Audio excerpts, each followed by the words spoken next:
Добрый вечер, дорогие ребята! Сегодня я вам хочу рассказать африканскую сказку. Сказка называется «Кошка». Устраивайтесь поудобнее.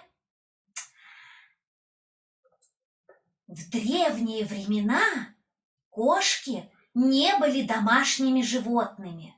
Они жили в диком лесу. Жила-была одна кошка. Она дружила с зайцем. Они всюду ходили вместе, и кошка восхищалась умом зайца. Однажды заяц поссорился с антилопой. Антилопа ударила зайца рогами, и кошка поняла, что заяц слабее антилопы. Подумала она и решила дружить с антилопой. Но вскоре за антилопой погнался леопард. Подумала кошка и ушла с леопардом дружить. И это была неплохая жизнь. Как-то раз повздорил леопард со львом.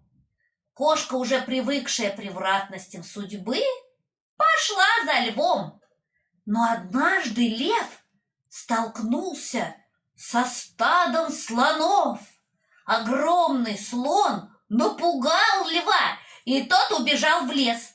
А кошка подумала: если такой большой зверь, он ведь никого не испугается. И если хочешь жить спокойно, то надо иметь такого друга, как слон. Он самый непобедимый. И она подружилась со слоном. Но на этом испытания не кончились. Однажды в лес пришел охотник. Он поймал слона и приручил его. Такой большой слон стал слушаться маленького человека и служить ему. На этот раз кошка растерялась. Ей ведь не приходилось видеть зверя на двух ногах. Она долго думала и поняла, что такой маленький зверь – самый лучший друг.